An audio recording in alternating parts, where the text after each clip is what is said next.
You said never let me go. You said never let me go. You said never let me go. You said never let me go. You said never let me go. You said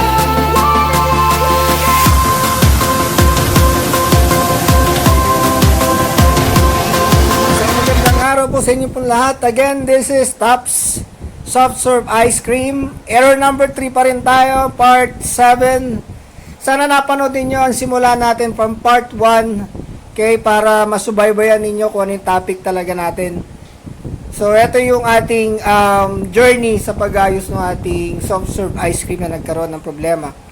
So, sana subaybayan ninyo kami, lalo na sa mga kababayan natin na ang business ay soft serve ice cream na ang ginagamit ay single nozzle at sila yung mga naka-gear type. Sana makatulong sa inyo to.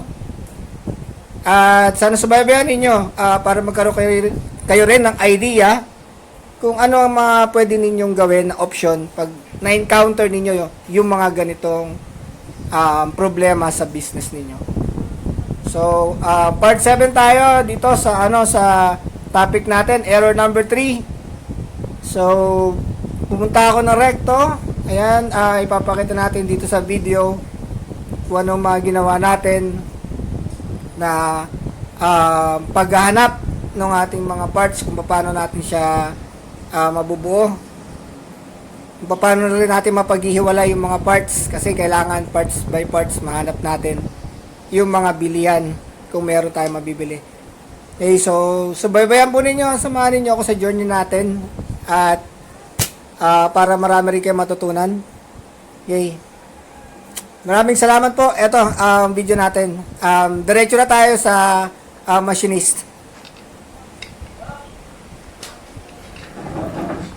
Okay, at this point, makita rin nyo, nagbabaklas pa lang tayo ng mga takip sa gear motor natin. Ayan si Kuya. Tinanggal niya na yung mga tornilyo. So kahit ako hindi ko pa rin alam kung yung mga laman talaga niyan. First time din ako maka-encounter nito. Yan kasi unang machine na nasira sa amin. So, kailangan talaga yung marunong sa makina na yung gagawa.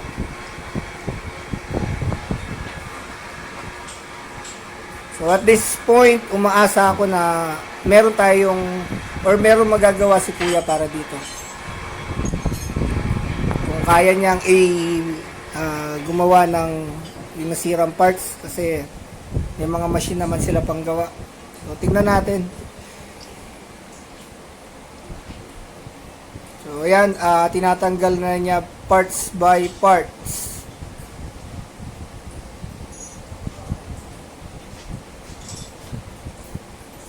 Mga special tools din pala yung gamit nila, kaya ayan, Allen, Starkey.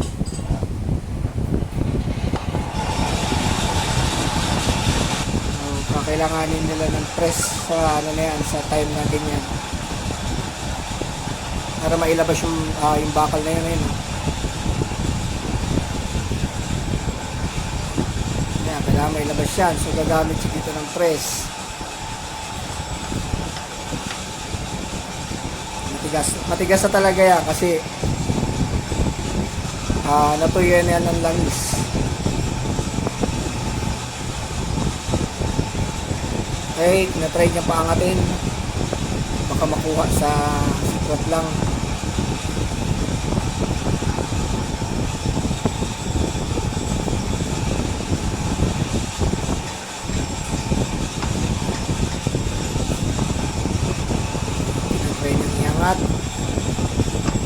Alam ko may mga o-ring at may mga may mga o-ring din yan sa may gitna.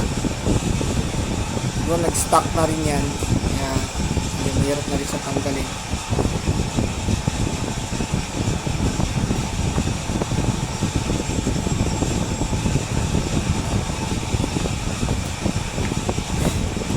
So yan. Try ang project ni Kuya dito, tanggalin muna yung yung bearing na yung na yan, baka yung tube na yung tubo na yan. Then ma-check niya kung magagawa niya pa ba ng paraan yung mga gear sa loob, kung kaya pa bang manufacture ng ganong klaseng mga gear. Kung meron na bibili dito. Alin mo? Ito lang pinapalitan. Maliwanag si Kuya. Pwede na daw yung, sabi niya sa akin pwede din makabili daw ng ganyan. Pero may Pero nag-check kasi ako sa online, ang mahal. Grabe, may 10,000, 5,000, 6,000. So dito sa ano natin project na to, tumitingin tayo kung saan tayo pwedeng makamura. Pero naayos pa yung ano. Na maganda naman ang gawa. Kasi grabe yan, mahal yan. Pwede nyo i-check sa ano sa mga yung mga bilihan natin sa online. So hanggang dito na lang muna. Subaybayan niyo po yung ating project. Please do like, pa-click ng notification bell para like kayong updated sa gagawin nating video, and like and share po para matulungan nyo din po kami na lumaki yung aming ginagawang channel and makatulong din sa iba, makadagdag din ng information lalo na sa mga nagbe-business ng ice cream. Okay, and please do subscribe as well para lagi kayong updated. And sana huwag niyo po kalimutan din mag-leave ng comment suggestion doon sa ating comment section or comment box, and click the like.